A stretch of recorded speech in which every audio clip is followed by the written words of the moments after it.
सुने सिद्ध पीर सुरनाथ, सुने धरत धवल आकाश, सुने दीप लो पाताल, सुने पोह न सकै काल। नानक भगतां सदा विगास, सुने दुख पाप का नाश। वाहिगुरू जी का खालसा, वाहिगुरू जी की फतेह। गुरु प्यारी साध संगत जी, जप बाणी की 8 नंबर पौड़ी का पाठ आपां बड़े प्यार नाल सरवण कीता है। जप बाणी की 8 नंबर, 9 नंबर, 10 नंबर और 11 नंबर, ये 4 पौड़ियाँ जिन्हां दियां अखीरलियां जिहड़ियां 2 तुकां ने, इन्हां दा पाठ सेम इक्को ही है। नानक भगतां सदा विगास, सुने दुख पाप का नाश। इस तो बाद अगे 4 पौड़ियां जिहड़ियां ने उन्हां विच मनण दी गल है, क्योंकि कुदरती गल है। वेखो गुरु साहब ने किन्ने सोहणे तरीके नाल इन्हां विषयां दे उत्ते विचार बख्शिश कीते ने, तां कि आम देखो बाणी इन्नी सौखी है, आम जन सधारण बंदे नूं भी गुरु साहब की गल समझ आ सकदी सी, पर अगलियां ने समझाई नहीं। ये वो गुरबाणी के शब्द ने जिन्हां दे इकोतरियां हो रही ने, संपट पाठ लग रहे हैं, पर कभी विचार नहीं दिती भी गुरु साहब कह की रहे हैं। इन्ना सौखा गुरु साहब ने, गुरु साहब तो एडे काबिल टीचर सन भी आम स्टूडेंट के दिमाग च भी ये गल पा देंदे। वखरी गल सी वो ना समझना चाहे, वखरी गल सी। गुरु साहब का उपदेश एडा प्यारा सी, एडा बख्शिश भरिया। गुरु प्यारी साध संगत जी, वेखो गल ये भी पहला गल सुनी जाती है। वेखो लड़ी भी किदां परोई है, पहला सुनने की गल है, फिर मनण की गल है, क्योंकि मन्नेगा इंसान वो जिन्हें गल सुनी होएगी। अज भावें असीं रोज़ गुरु ग्रंथ साहब के सन्मुख लो के ये गल कहने भी सब सिख नूं को हुक्म है गुरु मान्यो ग्रंथ, तो जे सानूं कोई पुछ लवे भी मनना की है, भी सब सिख नूं को हुक्म है गुरु मान्यो ग्रंथ, वो भी सवेरे उठ के शब्द ये दोहरा पढ़न का, सब सिख नूं को हुक्म है गुरु मान्यो ग्रंथ। जिहड़ा वीरवार मठी ते दीवा जगाउण जा रहा है, किसी देहधारी दी गड़ियां परिक्रमा कर रहा है, अपने वड्डियां वडेरियां दे चढ़ाई करन तो बाद श्राद्ध कराउंदा फिरदा है, जिहड़ा कर्मकांड करदा फिरदा है, जिहड़ा पानी च नहा के मुक्ति लभदा फिरदा है, वो भी कहंदा सब सिख नूं को हुक्म है गुरु मान्यो ग्रंथ। हुण जे कोई पुछ लवे भी मनना की है, अजे तां सिख कौम के बड़े वड्डे हिस्से ने सतगुर की गल नूं ध्यान नाल सुनिया भी नहीं। मैं जिहड़ी गल जप बाणी की पहली पौड़ी बारे कही सी ना, भी सोचा सोच ना होवी जे सोची लखवार, मैं अपनी जिंदगी च कईयां नूं पुछ के वेखिया भी इहदे की मीनिंग ने। वेखो जी, भाई साहब महाराज ने आख्या भी सोचण नाल कुछ नहीं होना, भावें लखां वार सोची जाओ। पता नहीं किन्नी वारी वो 5 प्यारिਆਂ शामिल होए होने ने, किन्नी वार उन्होंने प्रभात फेरियां च हिस्सा लिया होना। तुसीं अपने अपने बारे कभी सोच के वेखियो भी किन्नियां नूं तुसीं किसी गुरुद्वारे, क्योंकि अक्सर असीं कथा करते हैं संगत नाल पुछीदा जी बाणी दी तुक दस दिओ, बाणी दी विचार बारे।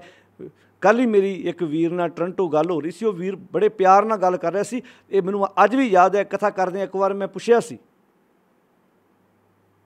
कि जत पहारा धीज सुनियार अहरण मत वेद हथियार, ये किनवीं नंबर पौड़ी है। तो एक दूजे के मूँह वाल वेख्या जा रहा सी। ये कोई मैं विचों नहीं सी पुछिया, पता सी भी 38 नंबर पौड़ी है, अखीरली पौड़ी है। क्योंकि असीं सिखना नहीं चाहते। सानू फिल्मां दे गाणियां बारे पता है, कलाकारां दे लंडू जे कलाकार का गाना आ जाए ना 10 दिन पहला, तो सुन सुन के इदां फुल फुल किदां बीमारी पई है टिकटॉक की, किदां बना बना के पाने, जिहड़ी एनर्जी असीं इधर वेस्ट करते पे हाँ, इधर गुरबाणी नहीं समझी जा सकती। जे आपां बंदे दा वेखिए भी किदां किदां साडे पंजाबी किदां बना बना के वीडियो, असीं सिखना नहीं चाहते, असीं कुछ अपनी जिंदगी दे विच एक गुण धार नहीं करना चाहते। असीं कई क्लीन शेव नौजवान सिरां ते दस्तारां नहीं, ਜਦੋਂ बाणी का सवाल पुछते हैं रूह खुश हो जाती है भी पग नहीं हैगी ਉਹਦੇ सिर ते। पर कई पग्गां वाले आण के इहो जिहा बेहुदा सवाल करते हैं, गुस्सा ना मनाओ। कई वारी सोचदा यार ये बाहरों वेखण नूं लगदा भी सिख है, पर पता तैनूं कख भी नहीं है। वखरी गल है, मैं नहीं कहता भी ਉਹਦੇ केस कटा के बड़ा चंगा काम कीता, पर कल्ले केस नहीं ਉਹਦੇ कोल हैगे, पर गल वेखो किड्डा कमाल का क्वेश्चन कीता ਉਹਨੇ, किन्ने कमाल के सवाल भी मैं भाई साहब बाणी पढ़दा मैनूं हुण समझ आउण लग पई है। समझ के रख, बाणी समझ के जिहड़ा बंदा केस रखेगा, पग बन्नेगा, तो स्वाद भी वखरा होना। फिर ਜ਼ਿੰਦਗੀ ਜਿਉਣ ਦਾ ਤਰੀਕਾ ਵੱਖਰਾ ਆਏਗਾ। ਜਿਹੜੀ ਗੱਲ ਗੁਰਦੇਵ ਜੀ ਨੇ ਇਸ ਪੌੜੀ ਵਿੱਚ ਬਖਸ਼ਿਸ਼ ਕੀਤੀ ਹੈ, ਅਖੀਰਲੀਆਂ ਤੁਕਾਂ ਨੂੰ ਆਪਾਂ ਬੜੇ ਧਿਆਨ ਨਾਲ ਸਮਝਣਾ, ਕਿਉਂਕਿ ਆਪਾਂ ਜਿੰਨੀਆਂ ਵੀ ਪੌੜੀਆਂ ਦੀ ਵਿਚਾਰ ਕਰਦੇ ਆ ਰਹੇ ਹਾਂ, ਹਮੇਸ਼ਾ ਆਪਾਂ ਪੌੜੀ ਦੀ ਅਖੀਰਲੀਆਂ ਜਿਹੜੀਆਂ ਤੁਕਾਂ ਨੇ ਉੱਥੋਂ ਤੋਂ ਵਿਚਾਰ ਚੱਕਦੇ ਹਾਂ, ਤਾਂ ਕਿ ਸਾਨੂੰ ਗੱਲ ਸਮਝ ਪੈ ਜਾਏ, ਵਿਸ਼ਾ ਵਸਤੂ ਦੀ ਸਮਝ ਪੈ ਜਾਏ, ਗੁਰੂ ਸਾਹਿਬ ਗੱਲ ਕਹਿਣਾ ਕੀ ਚਾਹੁੰਦੇ ਨੇ। ਤਾਂ ਮੈਂ ਗੱਲ ਸੁਣਨ ਦੀ ਕਰ ਰਿਹਾ ਸੀ, ਕਿਉਂਕਿ ਇਹਨਾਂ ਪੌੜੀਆਂ ਵਿੱਚ ਸੁਣਨ ਦਾ ਜ਼ਿਕਰ ਕੀਤਾ ਗਿਆ। ਅਤੇ ਜਦੋਂ ਗੱਲ ਸੁਣੀ ਜਾਏਗੀ, ਮੰਨੀ ਬਾਅਦ ਵੀ ਜਾਏਗੀ। ਪਹਿਲਾਂ ਬੰਦਾ ਗੱਲ ਧਿਆਨ ਨਾਲ ਸੁਣਦਾ ਹੈ, ਫਿਰ ਮੰਨਦਾ ਹੈ। ਇੱਥੇ ਹੁਣ ਗੁਰਦੇਵ ਪਿਤਾ ਮਹਾਰਾਜ ਇਹਨਾਂ ਪੌੜੀਆਂ ਦੇ ਅਖੀਰ ਵਿੱਚ ਕਹਿੰਦੇ ਨੇ, ਨਾਨਕ ਭਗਤਾਂ ਸਦਾ ਵਿਗਾਸ। ਹੇ ਨਾਨਕ, ਆਖ ਜਿਹੜੇ ਭਗਤ ਹੁੰਦੇ ਨੇ ਉਹਨਾਂ ਦੀ ਜ਼ਿੰਦਗੀ ਸਦਾ ਵਿਗਾਸ ਹੁੰਦਾ ਹੈ, ਸਦਾ ਹੀ ਖੇੜਾ ਹੁੰਦਾ ਹੈ, ਸਦਾ ਖੇੜਾ ਹੁੰਦਾ ਹੈ। ਆਪਾਂ ਆਉਣ ਵਾਲੀਆਂ ਜਿਹੜੀਆਂ ਪੌੜੀਆਂ ਉਹਨਾਂ 'ਚ ਭਗਤ ਦੀ ਡੈਫੀਨੇਸ਼ਨ ਵੀ ਪੜ੍ਹਾਂਗੇ। ਬਾਣੀ 'ਚ ਭਗਤ ਕਿਹਨੂੰ ਕਿਹਾ ਹੈ, ਭਗਤ ਬਣਨ ਵਾਸਤੇ ਕਿਹੋ ਜਿਹਾ ਪਹਿਰਾਵਾ ਪਾਉਣਾ ਪੈਂਦਾ, ਕੀ ਭਗਤ ਬਣਨ ਵਾਸਤੇ ਘਰ ਛੱਡਣਾ ਪੈਂਦਾ, ਕੀ ਭਗਤ ਬਣਨ ਵਾਸਤੇ ਮਾਲਾ ਧਾਰਨ ਕਰਨੀ ਪੈਂਦੀ ਹੈ, ਕੀ ਭਗਤ ਬਣਨ ਵਾਸਤੇ ਚੋਲਾ ਪਾਉਣਾ ਪੈਂਦਾ ਹੈ, ਕੀ ਭਗਤ ਕੋ ਪੈਂਟ ਕਮੀਜ਼ ਵਾਲਾ ਨਹੀਂ ਹੋ ਸਕਦਾ। ਇਹ ਆਪਾਂ ਆਉਣ ਵਾਲੀਆਂ ਪੌੜੀਆਂ 'ਚ ਵਿਚਾਰ ਕਰਾਂਗੇ। ਅੱਜ ਦੀ ਆਪਾਂ ਪੌੜੀ ਵਿੱਚੋਂ, ਕਿਉਂਕਿ ਇਹ ਜਿਹੜੀਆਂ ਚਾਰੇ ਪੌੜੀਆਂ ਨੇ ਇਹਦੀਆਂ ਅਖੀਰਲੀਆਂ ਤੁਕਾਂ ਬਰਾਬਰ ਨੇ, ਸੇਮ ਨੇ। ਨਾਨਕ ਭਗਤਾਂ ਸਦਾ ਵਿਗਾਸ, ਸੁਣਿਆ ਦੁੱਖ ਪਾਪ ਕਾ ਨਾਸ। ਹੇ ਨਾਨਕ, ਆਖ ਉਹਨਾਂ ਦੀ ਜ਼ਿੰਦਗੀ ਸਦਾ ਵਿਗਾਸ ਹੁੰਦਾ ਹੈ, ਖੇੜਾ ਹੁੰਦਾ ਹੈ। ਅਤੇ ਖੇੜਾ ਖੋਹਦੀ ਕਿਹੜੀ ਚੀਜ਼ ਹੈ? ਦੁੱਖ। ਜਦੋਂ ਅੰਦਰ ਦੁੱਖ ਹੋਣ ਨਾ, ਫਿਰ ਬੰਦੇ ਕੋਲ ਹੱਸਿਆ ਨਹੀਂ ਜਾਂਦਾ। ਫਿਰ ਕੋਈ ਉਹਨੂੰ ਹਸਾਉਣ ਦੀ ਕੋਸ਼ਿਸ਼ ਵੀ ਕਰੇ, ਉੱਤੋਂ ਮਾੜਾ ਜਿਹਾ ਮੂੰਹ ਹਾਸੇ ਵਾਲਾ ਕਰ ਲੂ, ਪਰ ਅੰਦਰੋਂ ਨਹੀਂ ਖੇੜਾ, ਅੰਦਰੋਂ ਨਹੀਂ ਹਾਸਾ ਆਏਗਾ, ਕਿਉਂਕਿ ਦੁੱਖ ਹੱਸਣ ਨਹੀਂ ਦਿੰਦਾ। ਦੁੱਖ ਕਿਹੜਾ? ਸੁਣਿਆ ਦੁੱਖ। ਇੱਥੇ ਸੁਣਨ ਦਾ ਅਰਥ ਕੀ ਆ? ਜੇ ਗੁਰੂ ਦੀ ਗੱਲ ਸੁਣੀ ਜਾਏ। ਅਤੇ ਸੁਣਨ ਦਾ ਅਰਥ ਕੀ ਆ? ਜਿਹਨੇ ਸੁਣ ਕੇ ਜ਼ਿੰਦਗੀ ਵਿੱਚ ਧਾਰਨ ਕਰ ਲਈ ਹੈ। ਜਿਹੜਾ ਸੁਣੇਗਾ ਉਹੀ ਅੱਗੇ ਮੰਨਣ ਵਾਲੀ ਪੌੜੀ 'ਤੇ ਤੁਰੇਗਾ। ਜੇ ਗੱਲ ਧਿਆਨ ਨਾਲ ਸੁਣੀ ਜਾਏ ਤਾਂ। ਸੁਣਦੇ ਤਾਂ ਬਹੁਤ ਨੇ, ਕਿੰਨੇ ਗ੍ਰੰਥ ਮੂੰਹ ਜ਼ਬਾਨੀ ਸੁਣ ਲੈ, ਕਿ ਸੱਚੀ ਦੁੱਖ ਖਤਮ ਹੋ ਗਿਆ, ਸੱਚੀ ਇਹ ਜ਼ਿੰਦਗੀ 'ਚ ਇਹ ਬੁਰਾਈਆਂ ਮੁੱਕ ਗਈਆਂ। ਅਤੇ ਗੁਰਦੇਵ ਜੀ ਕਹਿੰਦੇ, ਸੁਣਿਆ ਦੁੱਖ ਪਾਪ ਕਾ ਨਾਸ਼। ਦੁੱਖ ਕਿਹੜੇ ਕਿਹੜੇ ਨੇ? ਆਓ ਬਾਣੀ 'ਚੋਂ ਆਪਾਂ ਸਮਝਣ ਦਾ ਯਤਨ ਕਰੀਏ। ਗੁਰਦੇਵ ਨੇ ਬਾਣੀ 'ਚ ਇਸ ਪ੍ਰਥਾਏ ਬਹੁਤ ਪਿਆਰੇ ਬਚਨ ਕਹੇ ਨੇ। ਦੁੱਖ ਵਿਛੋੜਾ, ਸਭ ਤੋਂ ਪਹਿਲਾ ਦੁੱਖ ਹੈ ਵਿਛੋੜੇ ਦਾ। ਜੇ ਆਪਾਂ ਸਮਾਜ ਤੌਰ 'ਤੇ ਵੇਖੀਏ, ਕਿਸੇ ਦੇ ਘਰੋਂ ਕੋਈ ਜੀ ਚਲਾ ਜਾਏ, ਕੋਈ ਪੁਰਾਣੀ ਚੜ੍ਹਾਈ ਕਰ ਜਾਏ, ਦੁੱਖ ਹੈ। ਘਰ 'ਚ ਪਿਤਾ ਚੜ੍ਹਾਈ ਕਰ ਜਾਏ, ਪੁੱਤਰ ਚੜ੍ਹਾਈ ਕਰ ਜਾਏ, ਮਾਤਾ ਦੀ ਡੈਥ ਹੋ ਜਾਏ, ਦੁੱਖ ਹੈ ਬੜਾ ਵੱਡਾ। ਜੀ ਵਿਛੜ ਗਿਆ। ਜੇ ਉੱਦਾਂ ਵੀ ਕੋਈ ਪਰਿਵਾਰ ਦਾ ਜੀ ਤੁਹਾਡੇ ਤੋਂ ਦੂਰ ਚਲਾ ਜਾਏ, ਵਿਛੋੜੇ ਦਾ ਦੁੱਖ ਤਾਂ ਹੁੰਦਾ ਹੀ ਹੈ ਨਾ।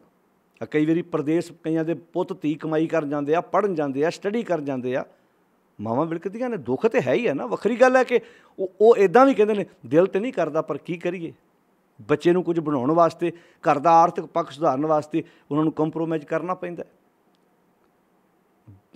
ਕਿਸੇ ਦਾ ਬਾਪ ਬਾਹਰ ਜਾ ਰਿਹਾ, ਐਸੇ ਬਾਪ ਵੇਖੇ, ਬੱਚੇ ਦਾ ਜਨਮ ਅਜੇ ਹੋਇਆ ਹੀ ਸੀ, 4 ਮਹੀਨੇ ਦਾ ਬੱਚਾ ਸੀ, ਬਾਪ ਚਲਾ ਗਿਆ, ਬੱਚਾ ਮਗਰੋਂ ਵਿਆਹਿਆ ਗਿਆ, ਅਜੇ ਤੱਕ ਬਾਪ ਆਪਣੇ ਬੱਚੇ ਕੋਲ ਨਹੀਂ ਆ ਸਕਿਆ। ਵਿਛੋੜੇ ਦਾ ਦੁੱਖ ਤਾਂ ਹੈ ਹੀ ਹੈ ਨਾ। ਇਹ ਵੀ ਇੱਕ ਦੁੱਖ ਹੈ, ਵਿਛੋੜਾ ਵੀ ਇੱਕ ਦੁੱਖ ਹੈ। ਹੁਣ ਦੁੱਖ ਵਿਛੋੜਾ, ਧਿਆਨ ਨਾਲ ਸੁਣਿਓ। ਹੁਣ ਇੱਕ ਜੀ ਦਾ ਚਲੇ ਜਾਣਾ ਦੁੱਖ ਹੈ, ਜੀ ਦਾ ਵਿਛੜ ਜਾਣਾ ਦੁੱਖ ਹੈ। ਇੱਕ ਡੈਥ ਹੋ ਜਾਣੀ, ਇੱਕ ਪਰਿਵਾਰ ਦਾ ਜੀ ਉੱਦਾਂ ਵਿਦੇਸ਼ ਚਲਾ ਗਿਆ, ਪਰਿਵਾਰ ਦਾ ਜੀ ਸਾਡੇ ਤੋਂ ਦੂਰ ਹੋ ਗਿਆ, ਇੱਕ ਇਹ ਦੁੱਖ ਹੈ। ਪਰ ਇਹਦੇ ਨਾਲ ਇੱਕ ਦੁੱਖ ਹੋਰ ਵੀ ਹੈ, ਧਿਆਨ ਨਾਲ ਸੁਣਿਓ। ਦੁੱਖ ਵਿਛੋੜਾ, ਸੱਚ ਨਾਲੋਂ ਜਦੋਂ ਬੰਦਾ ਟੁੱਟਦਾ, ਇਹ ਵੀ ਇੱਕ ਦੁੱਖ ਹੈ। ਇਹਨੂੰ ਆਪਾਂ ਅੰਦਰੂਨੀ, ਕਿਉਂਕਿ ਆਪਾਂ ਅੰਦਰੂਨੀ ਅਰਥ ਵੀ ਕਰਨੇ, ਬਹਿਰੂਨੀ ਅਰਥ। ਬਹਿਰੂਨੀ ਅਰਥ ਇਹ ਨੇ, ਕਿਸੇ ਦੇ ਕੋਲੋਂ ਪੁੱਤ ਦੂਰ ਗਿਆ, ਕਿਸੇ ਦੀ ਮਾਂ ਦੂਰ ਗਈ, ਕਿਸੇ ਦਾ ਪਤੀ ਦੂਰ ਚਲਾ ਗਿਆ, ਕਿਸੇ ਦਾ ਬਾਪ ਦੂਰ ਗਿਆ, ਕਿਸੇ ਦੀ ਧੀ ਦੂਰ ਗਈ, ਦੁੱਖ ਹੈ। ਪਰ ਆਪਾਂ ਇਹਨੂੰ ਅੰਦਰੂਨੀ ਤੌਰ 'ਤੇ ਵੇਖੀਏ, ਅੰਦਰੂਨੀ ਤੌਰ 'ਤੇ ਵੀ ਇੱਕ ਦੁੱਖ ਹੈ। ਕਿ ਜਦੋਂ ਆਪਾਂ ਸੱਚ ਨਾਲੋਂ ਵਿਛੜਦੇ ਹਾਂ, ਸੱਚ ਨਾਲੋਂ ਸਾਡੀ ਦੂਰੀ ਪੈਂਦੀ ਹੈ। ਜਦੋਂ ਸੱਚ ਨਾਲੋਂ ਬੰਦਾ ਟੁੱਟਦਾ ਹੈ, ਤਾਂ ਹੀ ਬਾਣੀ 'ਚ ਆਖਿਆ ਸੀ, ਆਖਾਂ ਜੀਵਾਂ ਵਿਸਰੈ, ਵਿਛੋੜਾ ਪੈ ਗਿਆ, ਮਰ ਜਾਊਂ। ਆਤਮਿਕ ਤੌਰ 'ਤੇ ਬੰਦਾ ਮਰ ਜਾਂਦਾ ਜਦੋਂ ਵਿਛੜਦਾ। ਤਾਂ ਬਾਣੀ 'ਚ ਆਖਿਆ ਸੀ ਨਾ, ਕੀ ਵਿਸਰੈ, ਦੁੱਖ ਬਹੁਤਾ ਲੱਗ ਹੈ। ਮਾਲਕ ਜੀ, ਜਦੋਂ ਮੈਂ ਤੁਹਾਨੂੰ ਭੁਲਾ ਦਿੰਦਾ ਅਤੇ ਮੈਨੂੰ ਬਹੁਤਾ ਦੁੱਖ ਲੱਗਦਾ, ਮੈਂ ਆਪਣੀ ਜ਼ਿੰਦਗੀ 'ਚ ਦੁੱਖਾਂ ਨਾਲ ਘਿਰ ਜਾਂਦਾ। ਕਿੰਨੇ ਪਿਆਰੇ ਸ਼ਬਦ ਕਹੇ ਗੁਰਦੇਵ ਜੀ ਨੇ। ਕੀ ਵਿਸਰੈ, ਦੁੱਖ ਬਹੁਤਾ ਲੱਗ ਹੈ। ਦੁੱਖ ਲੱਗ ਹੈ ਤੂੰ ਵਿਸਰਨਾ ਹੀ। ਮਹਾਰਾਜ, ਮੈਨੂੰ ਦੁੱਖ ਚਿੰਬੜ ਜਾਂਦੇ ਜਦੋਂ ਤੁਹਾਡੇ ਨਾਲ ਮੈਂ ਵਿਛੜ ਜਾਂਦਾ। ਜਦੋਂ ਬੰਦਾ ਸੱਚ ਦੇ ਨਾਲ ਤੁਰੇਗਾ, ਫਿਰ ਤੇ ਦੁਨਿਆਵੀ ਵਿਛੋੜੇ ਨੂੰ ਵੀ ਜਰ ਸਕੇਗਾ, ਬਰਦਾਸ਼ਤ ਕਰੇਗਾ, ਫਿਰ ਮਨ ਤਗੜਾ ਕਰੇਗਾ। ਹੁਣ ਗੱਲ ਇੱਥੇ ਅੰਦਰੂਨੀ ਤੌਰ 'ਤੇ ਦੁੱਖ ਵਿਛੋੜਾ, ਇੱਕ ਦੁੱਖ ਭੁੱਖ ਵੀ ਇੱਕ ਦੁੱਖ ਹੈ। ਹੁਣ ਆਪਾਂ ਪਹਿਲਾਂ ਰੋਟੀ ਦੀ ਗੱਲ ਹੀ ਕਰ ਲਈਏ। ਬੰਦੇ ਨੂੰ ਭੁੱਖ ਲੱਗੀ ਹੋਵੇ, ਤੁਸੀਂ ਜਿੰਨੇ ਮਰਜ਼ੀ ਹੋਰ ਉਹਨੂੰ ਕੰਮ ਕਰਨ ਲਈ ਕਹੋ, ਉਹਦੇ ਲਾਗੇ ਜਿੰਨੇ ਮਰਜ਼ੀ ਲੈਕਚਰ ਕਰੀ ਜਾਓ, ਉਹਨੂੰ ਤਾਂ ਦੁੱਖ ਸਤਾ ਰਿਹਾ ਨਾ, ਭੁੱਖ ਦਾ ਉਹਨੂੰ ਤਾਂ ਖਾਣ ਲਈ ਕੋਈ ਚਾਹੀਦਾ। ਸਰੀਰ ਦੀ ਭੁੱਖ ਵੀ ਇੱਕ ਦੁੱਖ ਹੈ, ਪਰ ਮਨ ਦੀ ਜਿਹੜੀ ਤ੍ਰਿਸ਼ਨਾ ਹੈ ਨਾ, ਉਹ ਵੀ ਇੱਕ ਬੜਾ ਵੱਡਾ ਦੁੱਖ ਹੈ। ਉਹ ਕਿਹੜਾ ਦੁੱਖ ਹੈ? ਤ੍ਰਿਸ਼ਨਾ। ਤ੍ਰਿਸ਼ਨਾ ਵੀ ਇੱਕ, ਜਿਹਨੂੰ ਬਾਣੀ ਜਪ ਬਾਣੀ ਦੀ ਪਹਿਲੀ ਪੌੜੀ ਪੜੋ, ਭੁੱਖਿਆਂ ਭੁੱਖ ਨਾ ਉਤਰੀ। ਤ੍ਰਿਸ਼ਨਾ ਦੇ ਅਧੀਨ ਰਿਹਾ ਬੰਦਾ ਕਦੀ ਰੱਜਦਾ ਨਹੀਂ। ਜੇ ਬੰਨਾ ਪੁਰੀਆਂ ਭਾਰ, ਦੁੱਖ ਵਿਛੋੜਾ ਇੱਕ ਦੁੱਖ ਭੂਖ। ਹੁਣ ਇਹ ਜਿਹੜਾ ਭੁੱਖ ਦੁੱਖ ਹੈ ਨਾ, ਇਹਦੇ ਬਹੁਤ ਅਰਥ ਨੇ, ਬਹੁਤ ਅਰਥ ਨੇ। ਕਿਵੇਂ? ਤ੍ਰਿਸ਼ਨਾ ਇੱਕ, ਹੁਣ ਕਈ ਵਾਰੀ ਘਰ 'ਚ ਸਮਾਨ ਸਾਰਾ ਪਿਆ ਹੁੰਦਾ ਹੈ, ਪਰ ਫਿਰ ਵੀ ਭੁੱਖ ਨਹੀਂ ਬੰਦੇ ਦੀ, ਫਿਰ ਜਿਹਨੂੰ ਆਪਾਂ ਨੀਅਤ ਕਹਿੰਦੇ, ਨੀਅਤ ਫਿਰ ਵੀ ਨਹੀਂ ਰੱਜਦੀ, ਫਿਰ ਵੀ ਅੰਦਰ ਬੰਦਾ ਭਖੂ ਕਰਦਾ। ਜਿਵੇਂ ਕੁੱਤਾ 2 ਪ੍ਰਸ਼ਾਦਿਆਂ ਨਾਲ ਰੱਜ ਜਾਂਦਾ ਹੈ, ਪਰ ਉਹਦੀ ਨੀਅਤ ਨਹੀਂ ਰੱਜਦੀ, ਉਹ ਫਿਰ ਵੀ ਵੇਖ ਰਿਹਾ ਹੁੰਦਾ ਇੱਦਾਂ। ਤਾਂ ਹੀ ਕੁੱਤੇ ਨੂੰ ਲਾਲਚੀ ਆਖਿਆ। ਲੱਭ ਕੁੱਤਾ ਕਿਉਂ ਆਖਿਆ?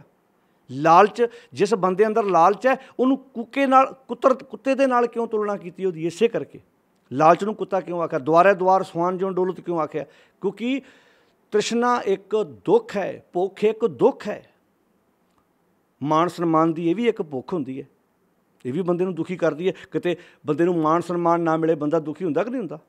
ਮੈਨੂੰ ਸਰੋਪਾ ਨਹੀਂ ਮਿਲਿਆ ਜੀ, ਮੇਰਾ ਉਹਨਾਂ ਮਾਣ ਸਨਮਾਨ ਨਹੀਂ ਕੀਤਾ ਜੀ, ਮੈਂ ਉੱਥੇ ਗਿਆ, ਮੇਰਾ ਉਹਨਾਂ ਨਾਂ ਹੀ ਨਹੀਂ ਲਿਆ। ਮੇਰਾ ਨਾਂ ਲਿਆ ਉਹਨਾਂ ਨੇ 5ਵੇਂ ਥਾਂ 'ਤੇ ਲਿਆ ਜਾ ਕੇ। ਆਹ ਬੰਦਾ ਮਗਰੋਂ ਆਇਆ, ਇਹਦਾ ਪਹਿਲੀ ਵਾਰੀ ਨਾਂ ਪਹਿਲੇ ਥਾਂ 'ਤੇ ਨਾਂ ਲੈ ਤਾ। ਕਈ ਵਾਰੀ ਵੇਖਿਆ ਤੁਸੀਂ ਸਟੇਜਾਂ 'ਤੇ ਬੰਦੇ ਲੜ ਪੈਂਦੇ ਨੇ, ਇਸ ਬੰਦੇ ਨੇ ਸੇਵਾ ਥੋੜ੍ਹੀ ਕੀਤੀ, ਇਹਦਾ ਨਾਂ ਸਭ ਤੋਂ ਪਹਿਲਾਂ ਲਿਆ। ਮੈਂ ਇੰਨੀ ਸੇਵਾ ਕੀਤੀ, ਮੈਂ ਖੱਪ ਗਿਆ, ਮੇਰਾ ਨਾਂ ਤੁਸੀਂ 10ਵੇਂ ਥਾਂ 'ਤੇ ਲਿਆ। ਇਹ ਕੀ ਸੀ ਭਲਾ?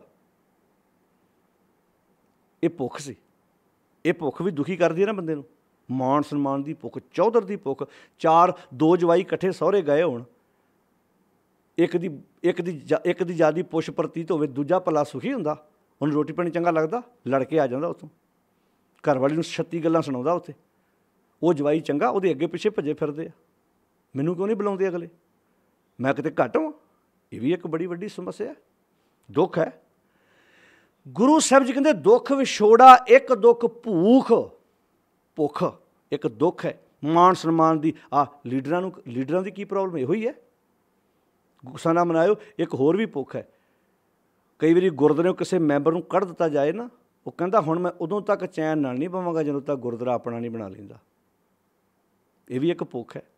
ਹੁਣ ਉਹ ਪ੍ਰਚਾਰ ਲਈ ਨਹੀਂ ਬਣਾਇਆ, ਦੱਸਣਾ ਚਾਹੁੰਦਾ ਸੀ ਕਿ ਮੇਰੇ 'ਚ ਪਾਇਆ ਹੈਗੀ, ਮੈਂ ਗੁਰਦੁਆਰਾ ਵੱਖਰਾ ਬਣਾ ਸਕਦਾ। ਅਤੇ ਸੱਚ ਹੈ, ਬਹੁਤੇ ਗੁਰਦੁਆਰੇ ਲੜਾਈ ਵਿੱਚੋਂ ਨਿਕਲੇ ਨੇ। ਪ੍ਰਚਾਰ ਵਾਸਤੇ ਬਣ ਤੇ ਵਧੀਆ, ਉੱਥੋਂ ਕੁਝ ਸਿੱਖਣ ਲਈ ਮਿਲੇ ਤਾਂ ਕੋਈ ਹਰਜ ਨਹੀਂ ਹੈ, ਪਰ ਬਹੁਤੀ ਵਾਰੀ ਇੰਝ ਹੁੰਦਾ ਹੈ ਕਿ ਮੈਂ ਤੇਰੇ ਗੁਰਦੁਆਰੇ ਕਿਉਂ ਜਾਵਾਂ ਬਈ? ਸਿੱਖਣੀ ਨਿਮਰਤਾ ਸੀ, ਸਿੱਖਣੇ ਕੋਈ ਸੰਸਕਾਰ ਸੀ, ਪਰ ਗੱਲ ਦੂਜੇ ਬੰਨੇ ਤੁਰ ਪਏ। ਗੱਲ ਯਾਦ ਰੱਖਣਾ, ਜਿਹੜੀ ਗੁਰਦੁਆਰਿਆਂ 'ਚ ਲੜਾਈ ਹੁੰਦੀ, ਮੈਂ ਗੱਲ ਉਹਦੀ ਕਰ ਰਿਹਾ। ਹੁਣ ਇੱਕ ਧਿਰ ਸਿਧਾਂਤਕ ਹੈ, ਦੂਜੀ ਧਿਰ ਉੱਥੇ ਮਨਮਤ ਦਾ ਪ੍ਰਚਾਰ ਕਰਾਉਣਾ ਚਾਹੁੰਦੀ ਹੈ, ਪਰ ਕਿਤੇ ਨਾ ਕਿਤੇ ਸੁਭਾਅ ਦੀ ਵੀ ਤਾਂ ਪ੍ਰੋਬਲਮ ਹੈ ਨਾ।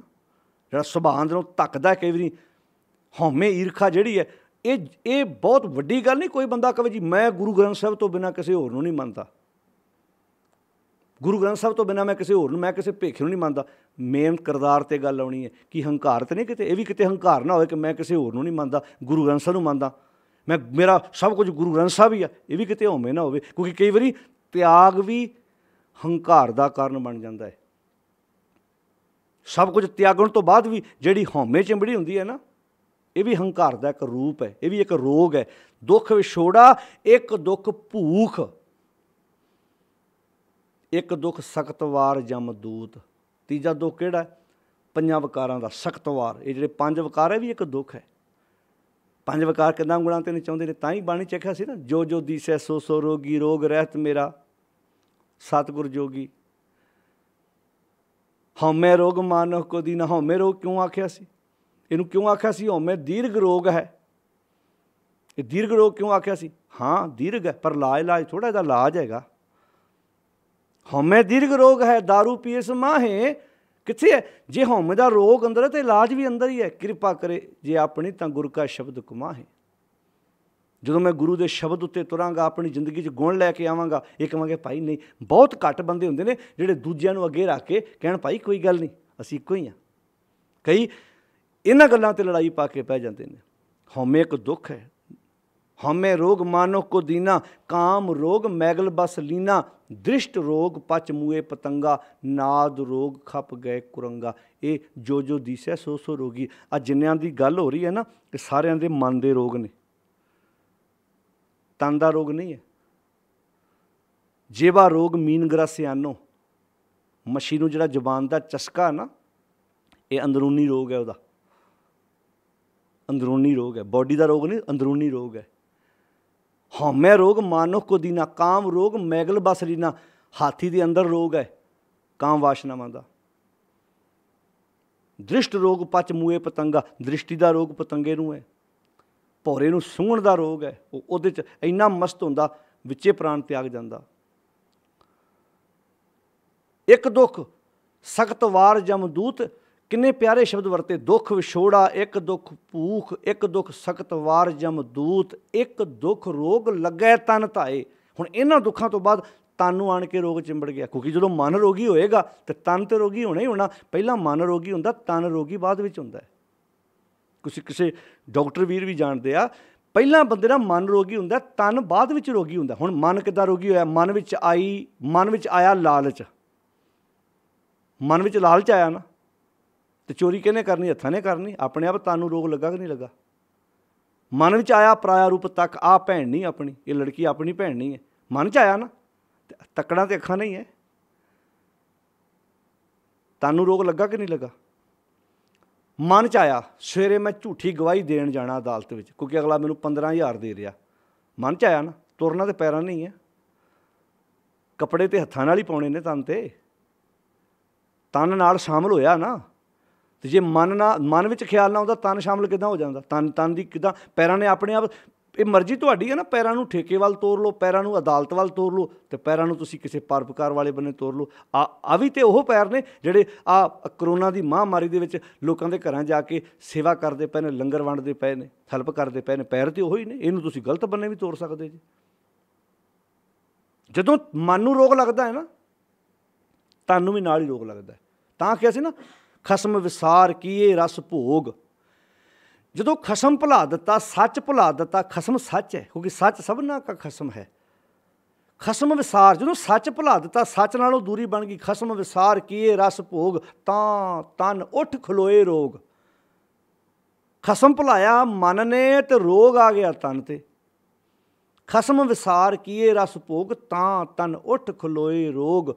मन अंधे को मिले सजाए, वैद ना भोले दारू लाए। हुण वैद भोले को दारू है ही नहीं, इहदा वैद भोला दारू कित्थों कर लूगा। तुसीं हुण दुनियावी किसी डॉक्टर को जाओ, डॉक्टर साहब लालच बड़ा तंग करदा, वो हो सकदा बेचारा तुहाडे तो वध दुखी होवे, वो कहेगा भरावा इसे रोग ने तो मेरे को किन्नियां धीआं मरवातियां गर्भ विच, मेरा तो क्लीनिक बंद होण नूं फिरदा है, मेरे को तेरे लालच का इलाज नहीं हैगा। तुसीं किसी डॉक्टर को जाओ, वो तुहाडा बुखार ठीक कर सकदा है, तुहाडी होर बीमारी ठीक कर सकदा, इहदा इलाज उहदे कोल है नहीं ना। फिर गल नूं समझिओ, दुख विछोड़ा एक दुख भूख, एक दुख सख्त वार जमदूत, एक दुख रोग लगे तन धाए।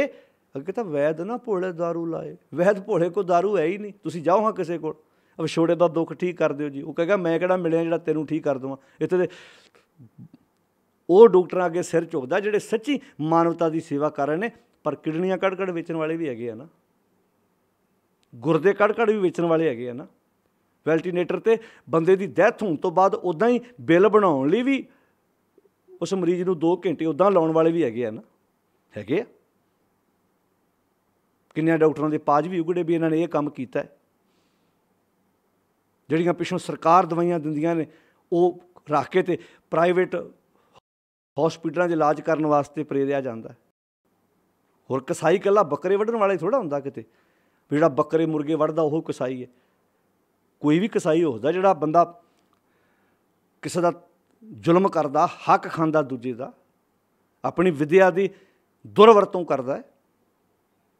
वैद ना भोले दारू लाए, दुख विछोड़ा एक दुख भूख, एक दुख सख्त वार जमदूत, एक दुख रोग लगे तन धाए। वैद ना भोले दारू लाए, दर्द होवे दुख रहे शरीर, ऐसा दारू लगे ना वीर। कहते की फायदा, हुण मान लो तुसीं किसी डॉक्टर को जाओ, डॉक्टर तुहाडा इहदा इलाज की कर दूगा, उहदे कोल दवाई तो है ही नहीं बेचारे को, उस भोले वैद कोल किहड़ी दवाई है, वो किदां इलाज कर दू। साडे लोग बाबियां कोल तुरे फिरदे ने, बाबा जी घर च लड़ाई कलेश बड़ा है, ਉਹ ਤੁਹਾਡੇ ਘਰ ਦੀ ਲੜਾਈ ਕਲੇਸ਼ ਬਾਬਾ ਕਿੱਦਾਂ ਠੀਕ ਕਰ ਦੂ? ਉਹਨਾਂ ਦੇ ਤੇ ਆਪ ਰੋਜ਼ ਜੁੱਤੀਓ ਜੁੱਤੀ ਹੁੰਦੇ ਨੇ। ਕਿੰਨਿਆਂ ਡੇਰਿਆਂ 'ਚ ਡਾਂਗਾਂ ਖੜਕ ਚੁੱਕੀਆਂ ਨੇ। ਬ੍ਰਹਮ ਗਿਆਨੀ ਅਖਵਾਉਣ ਵਾਲਿਆਂ ਦੀਆਂ ਲੜਾਈਆਂ ਪੁਲਿਸ ਵਿੱਚ ਪੈ ਕੇ ਜਾ ਕੇ ਮੁਕਾਉਂਦੀ ਹੈ, ਅਤੇ ਫਿਰ ਲੋਕ ਜਾ ਕੇ ਉੱਥੇ ਨਾ ਇੱਦਾਂ ਹੱਥ ਜੋੜ ਕੇ ਖਲੋਤੇ, ਬਾਬਾ ਜੀ ਪੁੱਤਰ ਬੜਾ ਤੰਗ ਕਰਦਾ ਜੀ, ਬਾਬਾ ਜੀ ਘਰ 'ਚ ਕਲੇਸ਼ ਬੜਾ ਜੀ। ਆ ਤੁਸੀਂ ਵੇਖਿਓ ਕਰੋਨਾ ਦਾ ਆ ਸਮਾਂ ਨਿਕਲਣ ਤੋਂ ਬਾਅਦ ਫਿਰ ਲੋਕਾਂ ਨੂੰ ਬਾਬਾ ਜੀ ਬਿਮਾਰੀ ਕਦੋਂ ਗੜ ਲਊ? ਹੁਣ ਜਾਓ, ਹਾਂ ਹੁਣ ਜਾਓ ਕਿਸੇ ਦੇ ਦਰਸ਼ਨ ਕਰਨ ਵਾਸਤੇ। ਉਹ ਭਾਈ ਜਿਹੜੀ ਗੱਲ ਗੁਰੂ ਸਾਹਿਬ ਇੱਥੇ ਕਹਿੰਦੇ ਨੇ, ਨਾਨਕ ਭਗਤਾਂ ਸਦਾ ਵਿਗਾਸ ਸੁਣੇ, ਦੁੱਖ ਪਾਪ ਕਾ ਨਾਸ, ਦੁੱਖ ਦਾ ਨਾਸ ਹੋ ਜਾਏਗਾ ਤੇਰੀ ਜ਼ਿੰਦਗੀ ਤੋਂ। ਦੁੱਖ ਬਾਹਰ ਚਲੇ ਜਾਣਗੇ। ਕਿਹੜੇ ਦੁੱਖ? ਦੁੱਖਾਂ ਦੀ ਗਿਣਤੀ ਆਪਾਂ ਵੇਖ ਚੁੱਕੇ ਹਾਂ। ਦੁੱਖ ਕਈ ਕਿਸਮ ਦੇ ਨੇ। ਔਖੀ ਘੜੀ ਨਾ ਦੇਖਣ ਦੇਈ, ਇਹਨੂੰ ਇੱਦਾਂ ਪੜ੍ਹਨਾ। ਉਹ ਔਖਾ ਸਮਾਂ ਨਹੀਂ ਵੇਖਣ ਦਿੰਦਾ, ਆਪਣਾ ਬਿਰਧ ਸੰਭਾਲੇ। ਉਹ ਆਪਣੇ ਬਿਰਧ ਦੀ ਸੰਭਾਲ ਕਰਦਾ ਹੈ। ਸੱਚ ਮਾਲਕ ਹਾਥ ਦੇ ਰਾਖੇ ਆਪਣੇ ਕੋ। ਹੁਣ ਆਪਾਂ ਕਹਿੰਦੇ ਪਰਮਾਤਮਾ ਨਿਰਾਕਾਰ ਹੈ, ਇੱਥੇ ਹਾਥ ਦੇ ਰਾਖੇ ਆਪਣੇ ਕੋ ਕਹਿ ਰਹੇ ਨੇ। ਹੱਥ ਦੇ ਦਿਸਦਾ ਹੈ, ਇੱਥੇ ਸ਼ਬਦ ਵਰਤਿਆ ਹਾਥ ਦੇ ਰਾਖੇ ਆਪਣੇ ਕੋ। ਹੁਣ ਹੱਥ ਹੈਗਾ ਰੱਬ ਦਾ? ਧਿਆਨ ਨਾਲ ਸੁਣਿਓ, ਇੱਥੇ ਬਾਣੀ ਕਹਿੰਦੀ ਔਖੀ ਘੜੀ ਨਾ ਦੇਖਣ ਦੇਈ, ਆਪਣਾ ਬਿਰਧ ਸੰਭਾਲੇ ਹਾਥ ਦੇ। ਹੁਣ ਰੱਬ ਤੇ ਨਿਰਾਕਾਰ, ਉਹਦੇ ਬਾਰੇ ਕਹਿੰਦੇ ਰੂਪ ਨਾ ਰੇਖ ਨਾ ਰੰਗ ਕਿਛ, ਤੇ ਗੁਣ ਤੇ ਪ੍ਰਭ ਭਿੰਨ। ਉਹਦਾ ਰੂਪ ਨਹੀਂ, ਰੰਗ ਨਹੀਂ, ਉਹਦਾ ਕੋਈ ਆਕਾਰ ਨਹੀਂ, ਉਹ ਅਜੂਨੀ ਹੈ। ਜਿਹੜਾ ਅਜੂਨੀ ਹੈ ਉਹਦਾ ਹੱਥ ਕਿੱਥੋਂ ਆ ਗਿਆ ਫਿਰ?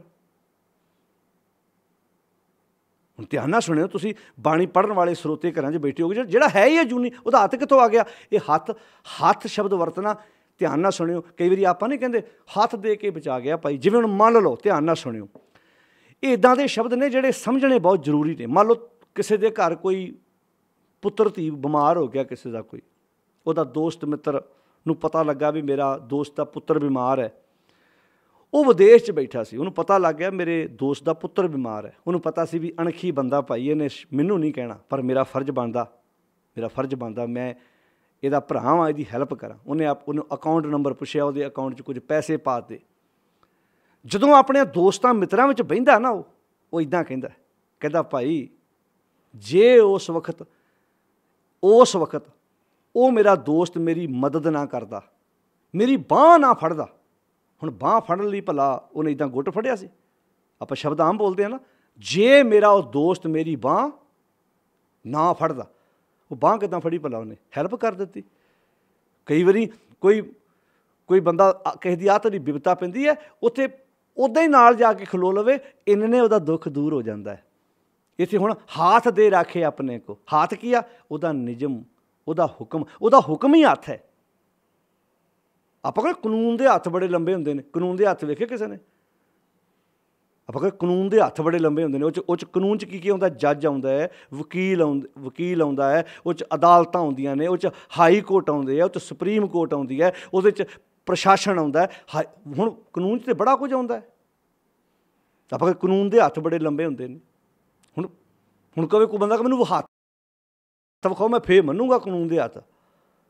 ਬਸ ਸਮਝ, ਇਹ ਕੁਝ ਗੱਲਾਂ ਨੇ ਜਿਹੜੀਆਂ ਸਾਨੂੰ ਵਿਚਾਰਨੀਆਂ ਪੈਣੀਆਂ ਵੀ ਔਖੀ ਘੜੀ ਨਾ ਦੇਖਣ ਦੇਈ। ਕਿਉਂਕਿ ਇਹਨਾਂ ਸ਼ਬਦਾਂ ਨੂੰ ਤਾਂ ਹੀ ਤਾਂ ਬਹੁਤੇ ਲੋਕ ਕਹਿੰਦੇ ਨੇ, ਵੇਖੋ ਜੀ ਰੱਬ ਨੂੰ ਫਿਰ ਇੱਦਾਂ ਪ੍ਰਗਟ ਕਰਦੇ ਆ, ਕਹਿੰਦੇ ਆਹ ਵੇਖੋ ਆਹ ਹੱਥ ਰੱਬ ਦੇ ਆ, ਰੱਬ ਜੀ ਇੱਦਾਂ ਆਏ ਆ। ਨਾ ਭਾਈ, ਉਹਦੇ ਬਾਰੇ ਆਪਾਂ ਪੜ੍ਹ ਆਏ ਵੀ ਥਾਪਿਆ ਨਾ ਜਾਏ, ਕੀਤਾ ਨਾ ਹੋਏ, ਆਪੇ ਆਪ ਨਿਰੰਜਨ ਸੋਏ। ਜਿਹੜਾ ਸਥਾਪਿਤ ਨਹੀਂ ਕੀਤਾ ਜਾ ਸਕਦਾ, ਜਿਹੜਾ ਆਪਣੇ ਆਪ ਤੋਂ ਆਪ ਬਣਿਆ, ਉਹਦਾ ਹੱਥ ਕਿੱਥੋਂ ਹੋਏਗਾ? ਉਹ ਤਾਂ ਨਿਰਾਕਾਰ ਹੈ, ਉਹ ਤਾਂ ਸਹਿਸਤਵ ਨੈਣ ਹੈ। ਫਿਰ ਗੱਲ ਨੂੰ ਸਮਝਿਓ। ਤੋ ਗੁਰਦੇਵ ਪਿਤਾ ਮਹਾਰਾਜ ਇੱਥੇ ਬਖਸ਼ਿਸ਼ ਭਰੇ ਸ਼ਬਦ ਵਰਤ ਰਹੇ ਨੇ। ਕਿੰਨੀ ਪਿਆਰੀ ਦਾਤ। ਔਖੀ ਘੜੀ ਨਾ ਦੇਖਣ ਦੇਈ, ਆਪਣਾ ਬਿਰਧ ਸੰਭਾਲੇ, ਹਾਥ ਦੇ ਰਾਖੇ ਆਪਣੇ ਕੋ, ਸਾਸ ਪ੍ਰਤਪਾਲੈ। ਅੱਛਾ, ਉਹ ਪ੍ਰਤਪਾਲਦਾ ਕਿੱਦਾਂ ਭਲਾ?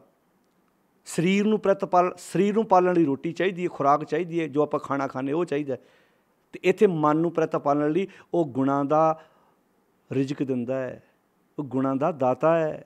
ਹਮ ਮੈਲੇ ਤੁਮ ਉਜੜ ਕਰਤੇ, ਹਮ ਨਿਰਗੁਣ ਤੂੰ ਦਾਤਾ। ਉਹ ਦਾਤਾ ਹੈ। ਕਾਹਦਾ? ਗੁਣਾਂ ਦਾ ਦਾਤਾ। ਫਿਰ ਗੱਲ ਨੂੰ ਸਮਝਿਓ ਪਿਆਰਿਓ, ਕਿੰਨੀਆਂ ਸੌਖੀਆਂ ਪੌੜੀਆਂ ਨੇ ਜਿਨ੍ਹਾਂ ਦਾ ਅਸੀਂ ਇੱਦਾਂ ਕਹਿੰਦੇ। ਮੈਂ ਤਾਂ ਭਾਈ ਜਪਜੀ ਸਾਹਿਬ 15 ਪਾਠ ਕਰ ਦਿੰਦਾ। ਇਹ ਉਹ ਬਾਣੀ ਜਿਹਦੇ ਬਾਰੇ ਇੱਦਾਂ ਦਾਅਵਾ ਕਰਦੇ, ਮੈਂ ਤਾਂ ਇੰਨੇ ਪਾਠ ਰੋਜ਼ ਕਰਦਾ। ਕਈ ਗੁਰਦੁਆਰਿਆਂ ਦੇ ਵਿੱਚ ਇਹ ਨਾਟਕ ਚੱਲਦਾ, ਹਾਂਜੀ ਜਪਜੀ ਸਾਹਿਬ ਦੇ ਪਾਠ ਕਿੰਨੇ ਕੀਤੇ ਜੀ? ਮੈਂ 50 ਕਰ ਲਏ ਜੀ, ਮੈਂ 10 ਕਰ ਲਏ ਜੀ, ਮੈਂ 20 ਕਰ ਲਏ। ਭਾਈ ਸਾਹਿਬ ਕੋਲ ਪਾਠ ਜਮ੍ਹਾਂ ਕਰਾ ਜਾਓ। ਕਈਆਂ ਸਮਾਗਮਾਂ 'ਚ ਮੈਂ ਗਿਆ, ਉੱਥੇ ਕਿਤੇ ਭਾਈ ਸਾਹਿਬ ਦੇ ਕੋਲੋਂ ਪਾਠ ਆਪੋ ਆਪਣੇ ਜਮ੍ਹਾਂ ਕਰਾ ਦਿਓ ਬਈ। ਮੇਰੇ ਕੋਲ ਰਿਹਾ ਨਹੀਂ ਗਿਆ। ਮੈਂ ਪੁੱਛਿਆ, ਮੈਂ ਕਿਹਾ ਅੱਛਾ ਜੀ, ਇਹ ਜਦੋਂ ਬੈਂਕ ਵਿੱਚ ਪੈਸੇ ਜਮ੍ਹਾਂ ਕਰਾਈ ਦੇ ਬਾਅਦ 'ਚ ਲੋੜ ਪੈਣ 'ਤੇ ਕਢਾ ਲਈਦੇ, ਫਿਰ ਇੱਦਾਂ ਪਾਠ ਜਮ੍ਹਾਂ ਕਰਾ ਕੇ ਲੋੜ ਪੈਣ 'ਤੇ ਕਢਾ ਕੇ ਲੈ ਜਾਂਦੇ ਆ। ਤਮਾਸ਼ਾ ਬਣਾ ਲਿਆ ਸੀ ਗੁਰੂ ਦੀ ਵਿਚਾਰ, ਗੁਰੂ ਦੀ ਬਾਣੀ ਨੂੰ, ਜਿਹੜਾ ਐਡਾ ਸੌਖਾ ਸੀ ਨਾ, ਜਿਹੜਾ ਇਹਨੂੰ ਸਕੂਲ ਦਾ ਟੀਚਰ ਵੀ ਪੜ੍ਹ ਸਕਦਾ ਸੀ, ਬੈਂਕ 'ਚ ਜੋਬ ਕਰਨ ਵਾਲਾ ਵੀ ਪੜ੍ਹ ਸਕਦਾ ਸੀ, ਕੋਈ ਪੁਲਿਸ ਮੁਲਾਜ਼ਮ ਵੀ ਇਸ ਗਿਆਨ ਨੂੰ ਸਮਝ ਸਕਦਾ ਸੀ, ਕੋਈ ਜੱਜ, ਕੋਈ ਵਕੀਲ, ਹਰ ਬੰਦੇ ਨੇ ਇਹ ਸਿੱਖਿਆ, ਹਰ ਬੰਦੇ ਲਈ ਸੀ। ਅਸੀਂ ਇੱਦਾਂ ਕੈਦ ਕਰਤੀ, ਇੱਦਾਂ ਅਸੀਂ ਜਾਂਦੇ ਹਾਂ, ਬਾਬਾ ਜੀ ਅਰਦਾਸ, ਜਿਹੜਾ ਗਲ 'ਚ ਹਜ਼ੂਰੀਆ ਪਾਇਆ, ਇੱਦਾਂ ਕੱਪੜੇ ਪਾਏ ਆ, ਇਹ ਸ਼ਿੰਗਾਰ ਕੇ ਬੈਠਾ, ਬਾਬਾ ਜੀ ਤੁਸੀਂ ਅਰਦਾਸ ਕਰੋ ਨਾ। ਅੱਛਾ, ਉਸੇ ਬਾਬੇ ਨੇ ਪੈਂਟ ਕਮੀਜ਼ ਪਾਈ, ਉਹ ਫੇਰ ਨਹੀਂ ਕਹਿਣਾ ਅਰਦਾਸ ਕਰੋ। ਇਹਦਾ ਮਤਲਬ ਬਾਬਾ ਤਾਂ ਉਹੀ ਸੀ। ਕਈ ਵੇਲੜਾਂ ਦੇ ਕੋਲੋਂ ਕਹਿੰਦੇ, ਬਾਬਾ ਜੀ ਟਰੈਕਟਰ 'ਤੇ ਚੜ੍ਹ ਕੇ ਅਰਦਾਸ ਕਰ ਦਿਓ ਨਾ ਚੜ੍ਹਾਇਓ ਵੇਲੜ ਨੂੰ, ਤੁਹਾਡਾ ਟਰੈਕਟਰ ਦਾ ਪੰਪ ਖਰਾਬ ਹੋ ਜਾਣਾ ਹੈ। ਕਿਸੇ ਮਕੈਨਿਕ ਦੇ ਕੋਲ ਲੈ ਕੇ ਜਾਓ ਇਹਨੂੰ, ਕਿਸੇ ਕਿਰਤੀ ਦਾ ਹੱਥ ਪਵਾਓ ਇਹਨੂੰ। 11 ਦੀਆਂ 11 ਹੱਲਾਂ ਖਿੱਚ ਕੇ ਕਿੱਦਾਂ ਧਰਤੀ ਕਿੱਦਾਂ ਪਾੜਦਾ। ਆ ਬੱਚਾ ਨਾ ਪੜ੍ਹਦਾ ਹੋਵੇ, ਕਈ ਲੈ ਜਾਣਗੀਆਂ ਬੀਬੀਆਂ, ਇਹ ਪੜ੍ਹਦਾ ਨਹੀਂ, ਨਲਾਇਕ ਬੜਾ, ਬਾਬਾ ਜੀ ਦੇ ਸਿਰ 'ਤੇ ਹੱਥ ਰੱਖੋ। ਕਿਉਂ? ਬਾਬਾ ਜੀ ਨੇ PhD ਕੀਤੀ ਹੈ। ਹੱਥ ਰਖਾਉਣਾ ਕਿਸੇ ਇੰਗਲਿਸ਼ ਦੇ ਟੀਚਰ ਕੋਲੋਂ ਰਖਾਓ, ਕਿਤੇ ਮੈਥ ਦੇ ਟੀਚਰ ਕੋਲ ਰਖਾਓ, ਜਿਹੜਾ ਉਹਨੂੰ ਪੜ੍ਹਾ ਸਕੇ, ਜਿਹੜਾ ਉਹਦੇ ਖਾਨੇ 'ਚ ਕੋਈ ਗੱਲ ਪਾ ਸਕੇ। ਅਸੀਂ ਵਿਹਲੜਾਂ ਕੋ ਤੁਰੇ ਫਿਰਦੇ ਹਾਂ, ਪਖੰਡੀਆਂ ਕੋ ਤੁਰੇ ਫਿਰਦੇ ਹਾਂ। ਮੈਂ ਸੈਂਕੜੇ ਵਾਰੀ ਗੱਲ ਕਹਿ ਚੁੱਕਾ, ਆਓ ਇਸ ਗੱਲ ਨੂੰ ਸਮਝੋ, ਜਿਹੜੀ ਗੱਲ ਗੁਰੂ ਪਾਤਸ਼ਾਹ ਦੀ ਬਾਣੀ ਕਹਿੰਦੀ, ਇਹ ਦੁੱਖ ਤੋਂ ਖਹਿੜਾ ਛਡਾਉਣ ਦਾ ਇੱਕੋ ਤਰੀਕਾ, ਆਸ ਤਰੀਕਾ ਹੈ, ਉਸ ਮਾਲਕ ਨਾਲ ਸਾਂਝ ਪਾਓ ਜਿਹੜਾ ਤੁਹਾਡੇ ਅੰਦਰ ਬੈਠਾ। ਔਖੀ ਘੜੀ ਨਾ ਦੇਖਣ ਦੇਈ ਪੜ੍ਹਨਾ ਇਹਨੂੰ। ਉਹ ਔਖੀ ਘੜੀ ਵੇਖਣ ਹੀ ਨਹੀਂ ਦਿੰਦਾ। ਹੁਣ ਔਖੀ ਘੜੀ ਕਿਹੜੀ ਭਲਾ? ਇਹ ਸ਼ਬਦ ਜਿਹੜੇ ਗੁਰੂ ਪਾਤਸ਼ਾਹ ਦਾ ਨਾ, ਉਹ ਤੱਤੀ ਤਵੀ 'ਤੇ ਬੈਠੇ ਨੇ। ਇਹਨਾਂ ਮੁਤਾਬਕ ਉਹ ਤੱਤੀ ਤਵੀ 'ਤੇ ਬਹਿਣਾ ਦੁੱਖ ਨਹੀਂ ਸੀ, ਉਹਨਾਂ ਮੁਤਾਬਕ ਸੱਚ ਨਾਲੋਂ ਟੁੱਟਣਾ ਦੁੱਖ ਹੈ। ਜਿਹੜਾ ਸੱਚ ਨਾਲੋਂ ਵਿਸਰ ਜਾਣਾ ਦੁੱਖ ਹੈ, ਜ਼ਮੀਰ ਮਾਰ ਦੇਣੀ ਦੁੱਖ ਹੈ। ਤੱਤੀ ਤਵੀ 'ਤੇ ਬਹਿਣਾ ਦੁੱਖ ਨਹੀਂ ਸੀ ਉਹਨਾਂ ਮੁਤਾਬਕ। ਤਾਂ ਹੀ ਕਿ ਔਖੀ ਘੜੀ ਨਾ ਦੇਖਣ ਦੇਈ, ਆਪਣਾ ਬਿਰਧ ਸੰਭਾਲੇ, ਹੱਥ ਦੇ ਰੱਖੇ ਆਪਣੇ ਕੋ। ਜੇ ਆਪਾਂ ਇੱਦਾਂ ਲਵਾਂਗੇ ਵੀ ਗੁਰੂ ਅਰਜਨ ਸਾਹਿਬ ਤੱਤੀ ਤਵੀ 'ਤੇ ਬੈਠੇ ਆ, ਦੇਗ 'ਚੋਂ ਬਾੜਾ ਖਾਧਾ, ਸਰੀਰ 'ਤੇ ਛਾਲੇ ਪਏ ਨੇ, ਕਿੱਦਾਂ ਬਚਾਇਆ? ਜੇ ਤੇ ਜਹਾਂਗੀਰ ਦੇ ਕੋਲ ਜਾ ਕੇ ਡੋਲ ਜਾਂਦੇ, ਡੋਲਣ ਨਹੀਂ ਦਿੱਤਾ। ਕਿਹਨੇ? ਜਿਹੜਾ ਅੰਦਰ ਬੈਠਾ ਸੱਚ ਸੀ, ਜਿਹੜਾ ਤਖਤ ਲਾ ਕੇ ਬੈਠਾ ਸੀ, ਉਹਨੂੰ ਡੋਲਣ ਨਹੀਂ ਦਿੱਤਾ, ਭਾਵੇਂ ਸਰੀਰ ਛਾਲੇ ਹੋ ਗਿਆ। ਔਖੀ ਘੜੀ ਨਾਲ ਦੇਖਣ ਦੇਈ, ਆਪਣਾ ਬਿਰਧ ਸੰਭਾਲੇ। ਉਹ ਆਪਣੇ ਬਿਰਧ ਦੀ ਸੰਭਾਲ ਕਰਦਾ, ਉਹ ਸੱਚ ਜਿਹੜਾ ਮੇਰੇ ਅੰਦਰ ਬੈਠਾ, ਜਿਹੜਾ ਪ੍ਰਗਟ ਹੋ ਗਿਆ, ਜਿਹਨੇ ਮੈਨੂੰ ਅੰਦਰੋਂ ਮਜ਼ਬੂਤ ਕਰਤਾ। ਆਪਣਾ ਬਿਰਧ ਸੰਭਾਲੇ, ਹੱਥ ਦੇ ਰੱਖੇ ਆਪਣੇ ਕੋ, ਸਾਸ ਸਾਸ ਪ੍ਰਤ ਪਾਲੇ, ਪ੍ਰਭ ਸਿਉ ਲਾਗ ਰਹੇ ਹੋ ਮੇਰਾ ਚੀਤ। ਹੁਣ ਮੇਰਾ ਪ੍ਰਭੂ ਨਾਲ ਚਿੱਤ ਲੱਗ ਗਿਆ। ਪ੍ਰਭੂ ਕੀ ਹੈ? ਸੱਚ। ਉਹਦੇ ਨਾਲ ਮੇਰੀ ਸੁਰਤ ਜੁੜ ਗਈ। ਆਦ ਅੰਤ ਪ੍ਰਭ ਸਦਾ ਸਹਾਈ, ਤਨ ਹਮਾਰਾ ਮੀਤ। ਆਦ ਅੰਤ, ਹਰ ਵਕਤ ਹਰ ਸਮੇਂ ਉਹ ਮੇਰਾ ਮਦਦਗਾਰ ਹੈ, ਉਹ ਮੇਰੀ ਹੈਲਪ ਕਰਦਾ ਹੈ, ਮੈਨੂੰ ਡਿੱਗਣ ਨਹੀਂ ਦਿੰਦਾ, ਮੇਰੇ ਨਾਲ ਖਲੋਤਾ ਹੈ। ਤਾਂ ਗੁਰੂ ਪਾਤਸ਼ਾਹ ਦੀ ਬਾਣੀ ਕਹਿੰਦੀ ਹੈ, ਨਾਨਕ ਭਗਤਾਂ ਸਦਾ ਵਿਗਾਸ, ਸੁਣੈ ਦੁਖ ਪਾਪ ਕਾ ਨਾਸ਼। ਆਪਾਂ ਅੱਜ ਦੀ ਪੌੜੀ 'ਚ ਸਿਰਫ ਦੁੱਖ ਵਾਲਾ ਪੱਖ ਲਿਆ, ਪਾਪ ਵਾਲਾ ਅਗਲੀ ਪੌੜੀ ਵਿੱਚ ਸਾਂਝ, ਕਿਉਂਕਿ ਤਿੰਨਾਂ ਪੌੜੀਆਂ ਦੀਆਂ ਜਿਹੜੀਆਂ ਖੀਲੀਆਂ ਤੁਕਾਂ ਨੇ ਸੇਮ ਨੇ। ਤਾਂ ਗੁਰੂ ਪਾਤਸ਼ਾਹ ਕਹਿੰਦੇ, ਜਦੋਂ ਬੰਦਾ ਜੇ ਆਪਣੇ ਗੁਰੂ ਦੀ ਗੱਲ ਨੂੰ ਧਿਆਨ ਨਾਲ ਸੁਣੇ, ਸਮਝੇ, ਸੁਣੇ ਦਾ ਅਰਥ ਕੀ? ਸਮਝੇ। ਜਿਹੜਾ ਸਮਝੇਗਾ ਮੰਨੇਗਾ, ਉਹੋ ਹੀ। ਗੱਲ ਨੂੰ ਧਿਆਨ ਨਾਲ ਸੁਣਿਓ। ਪਹਿਲਾਂ ਗੱਲ ਸੁਣੀ ਜਾਂਦੀ ਹੈ। ਹੁਣ ਤੁਸੀਂ ਮੰਨ ਲਓ ਘਰੋਂ ਬਾਪ ਸ਼ਹਿਰ ਨੂੰ ਜਾਂਦਾ ਹੈ ਅਤੇ ਬੱਚਿਆਂ ਨੇ ਕਹਿ ਤਾ, ਡੈਡੀ ਜੀ ਸ਼ਾਮਾਂ ਨੂੰ ਆਉਂਦਿਆਂ ਆ ਮੇਰੇ ਲਈ 3 ਕਾਪੀਆਂ, ਪੈਨ, ਪੈਨਸਲਾਂ, ਇੱਦਾਂ ਕੁਝ ਸਮਾਨ ਦੱਸਿਆ ਉਹਨੇ, ਅਤੇ ਡੈਡੀ ਦਾ ਧਿਆਨ ਕਿਤੇ ਹੋਰ ਸੀ, ਉਹਨੇ ਸੁਣਿਆ ਨਹੀਂ ਧਿਆਨ ਨਾਲ। ਹੁਣ ਸ਼ਾਮਾਂ ਨੂੰ ਆਉਂਦਿਆਂ ਜੋ ਮੰਗਾਇਆ ਸੀ ਉਹ ਨਹੀਂ ਲੈ ਕੇ ਆਇਆ, ਜੋ ਨਹੀਂ ਮੰਗਾਇਆ ਸੀ ਉਹ ਲੈ ਆਇਆ। ਅਤੇ ਜੇ ਇੱਦਾਂ ਧਿਆਨ ਨਾਲ ਸੁਣੇਗਾ, ਸੁਣ ਮੀਨਿੰਗ ਸਮਝੇਗਾ ਵੀ 3 ਕਾਪੀਆਂ ਮੰਗਾਈਆਂ ਨੇ, 4 ਪੈਨ ਮੰਗਾਏ ਨੇ, 1 ਪੈਨਸਲਾਂ ਦਾ ਡੱਬਾ ਮੰਗਾਇਆ ਹੈ, ਸ਼ਾਮ ਨੂੰ ਉਹ ਸਮਾਨ ਆਏਗਾ, ਕਿਉਂਕਿ ਉਹਨੇ ਜਦੋਂ ਸੁਣਿਆ ਨਾਲ ਸਮਝ ਲਿਆ ਸੀ। ਉਹਨੇ ਸੁਣਨ ਦਾ ਅਰਥ ਕੀ ਹੈ? ਸਮਝਣਾ। ਫਿਰ ਉਹਨੇ ਮੰਨ ਵੀ ਲੈਣੀ। ਜਦੋਂ ਦੁਕਾਨ 'ਤੇ ਜਾ ਕੇ ਸਮਾਨ ਖਰੀਦਿਆ, ਫਿਰ ਉਹਨੇ ਘਰ ਲਿਆਂਦਾ। ਹੁਣ ਗੱਲ ਮੰਨ ਲਈ ਉਹਨੇ। ਮੰਨੇਗਾ ਉਹ ਜਿਹੜਾ ਗੱਲ ਸਮਝੇਗਾ, ਜਿਹਨੇ ਸਮਝੀ ਨਹੀਂ ਉਹ ਮੰਨੇਗਾ ਕਿੱਥੋਂ? ਅਜੇ ਸਿੱਖਾਂ ਬਹੁਤਿਆਂ ਨੇ ਆਪਣੇ ਗੁਰੂ ਦੀ ਗੱਲ ਨੂੰ ਸਮਝਿਆ ਨਹੀਂ, ਅਤੇ ਮੰਨਣ ਵਾਲੀ ਗੱਲ ਤਾਂ ਫਿਰ ਬਹੁਤ ਦੂਰ ਹੈ ਜੇ ਪਿਆਰਿਓ। ਨਾਨਕ ਭਗਤਾਂ ਸਦਾ ਵਿਗਾਸ, ਸੁਣੇ ਦੁੱਖ ਪਾਪ ਕਾ ਨਾਸ਼। ਜਦੋਂ ਆਪਣੇ ਗੁਰੂ ਦੀ ਗੱਲ ਸਮਝ ਲਵਾਂਗੇ ਨਾ, ਜੋ ਗੁਰੂ ਸਾਹਿਬ ਸਾਨੂੰ ਕਹਿੰਦੇ ਨੇ, ਫਿਰ ਕੀ ਹੋਏਗਾ? ਸੁਣੇ ਸਿੱਧ ਪੀਰ ਸੁਰਨਾਥ। ਸਿੱਧ ਜੋਗੀ, ਨਾਥ ਅਤੇ ਸਿੱਧ, ਇਹ ਦੋਵੇਂ ਸ਼ਬਦ ਇੱਕੋ ਵਾਸਤੇ ਆਏ ਨੇ, ਸਿੱਧ ਅਤੇ ਨਾਥ। ਸੁਣੇ ਸਿੱਧ ਪੀਰ ਸੁਰਨਾਥ। ਸਿੱਧ ਪੀਰ ਸੁਰ ਦੇਵਤੇ ਨਾਥ, ਯਾਨੀ ਕਿ ਇਹ ਬਹੁਤ ਉੱਚੇ ਮੰਨੇ ਗਏ ਨੇ। ਲੋਕ ਇਹਨਾਂ ਕੋਲ ਭੱਜ ਜਾਂਦੇ ਸੀ, ਕਹਿੰਦੇ ਇਹਨਾਂ ਦੀ ਅਸਲੀਅਤ ਦਾ ਪਤਾ ਲੱਗ ਜਾਂਦਾ ਕਿ ਕੱਖ ਨਹੀਂ ਹੋਣਾ ਭਾਈ, ਇਹਨਾਂ ਦੇ ਕੋਲ ਕੁਝ ਨਹੀਂ ਹੈਗਾ। ਆੜੇ ਪੀਰ ਅਖਵਾਰੇ ਨੇ, ਜਿਹੜੇ ਨਾਥ ਅਖਵਾਰੇ ਨੇ, ਜਿਹੜੇ ਜੋਗੀ ਆਪਣੇ ਆਪ ਨੂੰ ਅਖਵਾਰੇ ਨੇ, ਜਿਹੜੇ ਲੋਕਾਂ ਨੂੰ ਗਿੱਦੜ ਸਿੰਘੀਆਂ ਦਿੰਦੇ ਫਿਰਦੇ ਨੇ, ਫਿਰ ਉਹਨਾਂ ਘਰੋਂ ਹੀ ਕੌਲੀ ਕੌਲੀ ਆਟਾ ਮੰਗਦੇ ਫਿਰਦੇ ਨੇ, ਲੋਕਾਂ ਨੂੰ ਆਸ਼ੀਰਵਾਦ ਦਿੰਦੇ ਫਿਰਦੇ ਨੇ, ਮੁੜ ਕੇ ਉਹਨਾਂ ਕੋਲੋਂ ਹੀ ਸਮਾਨ ਮੰਗਦੇ ਫਿਰਦੇ ਨੇ। ਕਮਾਲ ਦੀ ਗੱਲ ਵੇਖੋ, ਗੁਰਪੀਰ ਸਦਾਏ ਮੰਗਣ ਜਾਏ, ਆਪਣੇ ਆਪ ਨੂੰ ਗੁਰੂ ਪੀਰ ਵੀ ਖਵਾਉਂਦਾ ਤੇ ਮੰਗਣ ਵੀ ਜਾਂਦਾ। ਤਾਂ ਕਿ ਮੂਲ ਨਾਲ ਲੱਗੀਆਂ ਪਾਏ ਅਸਲੀਅਤ ਦੀ ਸਮਝ ਆ ਗਈ। ਸੁਣਨ ਕਰਕੇ ਸਮਝਣ ਕਰਕੇ ਪਤਾ ਲੱਗ ਗਿਆ ਸਿੱਧ ਪੀਰ ਸੁਰਨਾਥ ਇਹਨਾਂ ਦੀ ਅਸਲੀਅਤ ਸਮਝ ਆ ਗਈ ਵੀ ਮੈਂ ਹੁਣ ਇਹਨਾਂ ਦੇ ਮੁਹਤਾਜ ਨਹੀਂ ਹੋਣਾ। ਮੈਂ ਨਹੀਂ ਐਵੇਂ ਇਹਨਾਂ ਕੋਲੋਂ ਗਿੱਦੜ ਸਿੰਘੀਆਂ ਲੈਂਦੇ ਫਿਰਨਾ, ਐਵੇਂ ਪੀਰਾਂ ਮਜ਼ਾਰਾਂ 'ਤੇ ਮੱਥੇ ਟੇਕਦੇ ਫਿਰਦਾ। ਹੁਣ ਸਮਝ ਆ ਗਈ ਹੈ। ਸੁਣਿਆ ਸਿੱਧ ਪੀਰ ਸੁਰ ਨਾਥ, ਐਵੇਂ ਨਹੀਂ ਥਾਂ ਥਾਂ 'ਤੇ ਇੱਥੇ ਆਹ ਦੇਵਤਾ ਪ੍ਰਗਟ ਹੋਇਆ ਜੀ ਤੁਰ ਪਓ। ਕਿਉਂ? ਕਿਉਂਕਿ ਹੁਣ ਮੈਨੂੰ ਗੱਲ ਦੀ ਸਮਝ ਆ ਗਈ ਹੈ। ਸੁਣਿਆ ਸਿੱਧ ਪੀਰ ਸੁਰਨਾਥ, ਸੁਣਿਆ ਧਰਤ ਧਵਲ ਆਕਾਸ਼। ਪਹਿਲਾਂ ਲੋਕ ਆਉਂਦੇ ਹੁੰਦੇ ਸੀ, ਅਜੇ ਤੱਕ ਵੀ ਮਨੌਤਾਂ ਨੇ, ਵੀ ਬਲਦ ਨੇ ਧਰਤੀ ਨੂੰ ਆਪਣੇ ਸਿੰਗ 'ਤੇ ਚੱਕਿਆ। ਜਦੋਂ ਸਿੰਘ ਬਦਲਦਾ ਤੇ ਭੁਚਾਲ ਆਉਂਦਾ। ਹਜੇ ਵੀ ਸਮਾਜ ਵਿੱਚ ਬਹੁਤੇ ਲੋਕਾਂ ਦੇ ਦਿਮਾਗ 'ਚ ਗੱਲਾਂ ਬੈਠੀਆਂ ਵੀ ਭਾਈ ਅੱਜ ਭੁਚਾਲ ਆਇਆ, ਬਲਦ ਹੁਣ ਥੱਕ ਗਿਆ ਸੀ ਨਾ, ਉਹਨੇ ਸਿੰਘ ਬਦਲਤਾ। ਇੱਦਾਂ ਜਦੋਂ ਸਿੰਘ ਬਦਲਦਾ ਭੁਚਾਲ ਆਉਂਦਾ।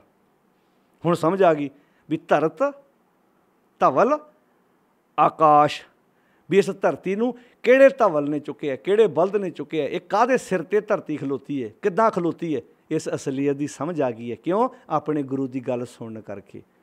ਹੁਣ ਇਹ ਮਨੌਤਾਂ 'ਚੋਂ ਬਾਹਰ ਨਿਕਲ ਗਏ ਕਿ ਭਾਈ ਬਲਦ ਨੇ ਧਰਤੀ ਚੁੱਕੀ ਹੈ, ਸਿੰਘ 'ਤੇ ਧਰਤੀ ਖਲੋਤੀ ਹੈ। ਨਾ ਨਾ, ਹੁਣ ਸਮਝ ਆ ਗਈ ਵੀ ਉਹ ਆਪ ਖਿਲਾਰਨ ਵਾਲਾ, ਉਹ ਆਪ ਆਪਣੇ ਨਿਯਮਾਂ ਵਿੱਚ ਸੰਸਾਰ ਨੂੰ ਤੋਰਨ ਵਾਲਾ, ਸਭ ਕੁਝ ਉਹਦੇ ਹੁਕਮ, ਉਹਦੀ ਰਜਾ ਵਿੱਚ ਹੈ। ਬਸ ਮੈਂ ਉਹਦੀ ਹੁਕਮ ਵਿੱਚ ਤੁਰ ਕੇ ਆਪਣੀ ਜ਼ਿੰਦਗੀ ਨੂੰ ਖੂਬਸੂਰਤ ਬਣਾਉਣਾ। ਸੁਣਿਆ ਧਰਤ ਧਵਲ ਆਕਾਸ਼, ਸੁਣਿਆ ਦੀਪ ਲੋਹ ਪਾਤਾਲ। ਹੁਣ ਪਤਾ ਲੱਗ ਗਿਆ ਦੀਪਾਂ ਲੋਹਾਂ ਪਤਾਲਾਂ ਤੱਕ ਉਹ ਆਪ ਸਮਾਇਆ ਹੋਇਆ। ਜਲ ਥਲ ਮਹੀਲ ਪੂਰਿਆ ਰਵਿਆਂ ਵਿੱਚ ਵਣਾ।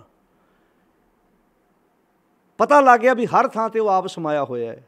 ਜਲ ਥਲ ਮਹੀਲ ਪੂਰਿਆ ਰਵਿਆਂ ਵਿੱਚ ਵਣਾ। ਪਾਤਸ਼ਾਹ ਜੀ ਕਹਿੰਦੇ ਨੇ ਸੁਣਿਆ ਦੀਪ ਲੋਹ ਪਾਤਾਲ, ਸੁਣਿਆ ਪੋਹ ਨਾ ਸਕੇ ਕਾਲ। ਹੁਣ ਕਾਲ ਪੋਹ ਨਹੀਂ ਸਕਦਾ। ਕਿਹੜਾ ਕਾਲ ਭਲਾ? ਇਹ 5 ਵਿਕਾਰ ਕਾਲ ਨੇ ਜਿਹੜੇ ਬੰਦੇ ਨੂੰ ਆਤਮਿਕ ਤੌਰ 'ਤੇ ਮਾਰਦੇ ਨੇ। ਉਸ ਮੌਤ ਦੀ ਗੱਲ ਨਹੀਂ ਹੋ ਰਹੀ। ਇਹ ਜਿਨ੍ਹਾਂ ਨੇ ਬਾਣੀ ਉਚਾਰਨ ਕੀਤੀ ਸਰੀਰਕ ਤੌਰ 'ਤੇ, ਉਹ ਵੀ ਸਾਡੇ ਵਿੱਚ ਨਹੀਂ ਹੈਗੇ ਅੱਜ, ਸਰੀਰਕ ਤੌਰ 'ਤੇ ਅੱਜ ਨਹੀਂ ਹੈਗੇ। ਪਰ ਉਹ ਕਾਲ ਉਹਨਾਂ ਨੂੰ ਨਹੀਂ ਪੋਹ ਸਕਿਆ। ਕਿਹੜਾ ਕਾਲ ਸੀ ਉਹ? ਕਾਮ ਕ੍ਰੋਧ ਲੋਭ ਮੋਹ ਹੰਕਾਰ। ਇਹ ਉਹ ਕਾਲ ਹੈ ਜਿਹੜਾ ਬੰਦੇ ਨੂੰ ਅੰਦਰੋਂ ਮਾਰ ਦਿੰਦਾ ਹੈ। ਉਹ ਕਾਲ ਫਿਰ ਪੋਹ ਨਹੀਂ ਸਕਦਾ। ਜਿਹੜਾ ਅਵਰ ਪੰਚ ਹਮ ਏਕ ਜਨਾ, ਉਹ 5 ਤੇ ਮੈਂ ਕੱਲਾ ਕਿਉਂ ਰਾਖੂੰ, ਘਰ ਬਾਰ ਮਨਾ ਮਾਰੈ ਲੂਟੈ ਨੀਤ ਨੀਤ, ਕਿਸੇ ਆਗੇ ਕਰੀ ਪੁਕਾਰ ਜਨਾ, ਸ੍ਰੀ ਰਾਮ ਨਾਮਾ ਉਚਰ ਮਨਾ ਆਗੇ ਜਮ ਦਲ। ਇੱਥੇ ਜਮਾਂ ਦਾ ਦਲ ਕਹਿਤਾ, ਉੱਤੇ 5 ਕਹਿਤਾ। ਇਹ 5 ਹੀ ਜਮ ਨੇ। ਇਹ ਜਮਾਂ ਦਾ ਦਲ ਹੈ ਜਿਹੜਾ ਬੰਦੇ ਕੋਲੋਂ ਗਲਤ ਕੰਮ ਕਰਾਉਂਦਾ ਹੈ। ਸੁਣਿਆ ਪੋਹ ਨਾ ਸਕੇ ਕਾਲ। ਹੁਣ ਉਹਦੀ ਗੱਲ ਸਮਝਣ ਕਰਕੇ ਕਾਲ ਪੋਹ ਨਹੀਂ ਸਕਦਾ। ਅਤੇ ਸੁਣਿਆ ਦੁੱਖ ਪਾਪ ਕਾ ਨਾਸ। ਉਸ ਮਾਲਕ ਦੀ ਗੱਲ ਸਮਝਣ ਕਰਕੇ, ਉਹਦੇ ਹੁਕਮ ਨੂੰ ਮੰਨਣ ਕਰਕੇ ਹੁਣ ਸਦਾ ਖੇੜਾ ਬਣਿਆ ਰਿਹਾ, ਖੁਸ਼ੀ ਬਣੀ ਰਹੀ, ਸਦਾ ਵਿਗਾਸ। ਅਤੇ ਸੁਣਿਆ ਦੁੱਖ ਪਾਪ ਕਾ ਨਾਸ। ਉਹਦੀ ਗੱਲ ਸੁਣ ਕਰਕੇ ਦੁੱਖ ਪਾਪ ਨਾਸ਼ ਹੋ ਗਿਆ ਜਿਹੜੇ ਅੰਦਰ ਤਰਥੱਲੀ ਮਚਾ ਕੇ ਬੈਠੇ ਸੀ। ਇਹ ਆਪਾਂ 8 ਨੰਬਰ ਪੌੜੀ ਦੀ ਅੱਜ ਵਿਚਾਰ ਸਾਂਝੀ ਕੀਤੀ ਹੈ ਗੁਰੂ ਪਿਆਰੀ ਸਾਧ ਸੰਗਤ ਜੀ। ਅਤੇ ਇਸ ਪੌੜੀ ਦੇ ਵਿੱਚ ਜੋ ਵਿਚਾਰ ਤੇ ਵੀ ਜਦੋਂ ਮੈਂ ਆਪਣੇ ਗੁਰੂ ਦੀ ਗੱਲ ਨੂੰ ਸੁਣਿਆ, ਯਾਨੀ ਕਿ ਸਮਝਿਆ, ਪਤਾ ਲੱਗ ਗਿਆ ਸਿੱਧ ਪੀਰ ਸੁਰ ਨਾਥ, ਇਹਨਾਂ ਦੀ ਅਸਲੀਅਤ ਸਮਝ ਲੱਗ ਗਈ। ਹੁਣ ਮੈਂ ਕੋਈ ਕਹੇ ਜੀ ਉੱਥੇ ਪੀਰਖਾਨਾ ਆ ਜਾ, ਉੱਥੇ ਮੱਥੇ ਟੇਕੀ, ਕਹਿੰਦਾ ਨਾ ਭਾਈ ਹੁਣ ਸਮਝ ਲੱਗ ਗਈ ਮੈਨੂੰ। ਹੁਣ ਮੈਨੂੰ ਸਮਝ ਲੱਗ ਗਈ। ਹੁਣ ਮੈਨੂੰ ਪਤਾ ਲੱਗ ਗਿਆ ਵੀ ਸਭ ਗੁਰ ਪੀਰ ਹਮਾਰੇ। ਮੇਰਾ ਗੁਰੂ ਪੀਰ ਹਰ ਥਾਂ 'ਤੇ ਸਮਾਇਆ ਹੋਇਆ, ਮੈਂ ਉੱਥੇ ਕੀ ਲੈਣ ਜਾਵਾਂ? ਮੇਰਾ ਗੁਰੂ ਪੀਰ ਤਾਂ ਮੇਰੇ ਖੇਤਾਂ 'ਚ ਵੀ ਆ।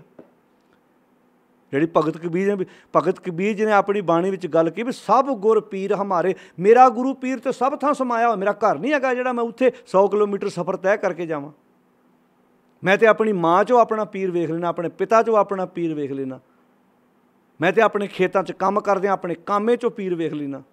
ਮੈਨੂੰ ਤਾਂ ਹੁਣ ਆਪਣੇ ਕਾਮਿਆਂ 'ਚੋਂ ਵੀ ਪੀਰ ਦਿਸਣ ਲੱਗ ਪਿਆ।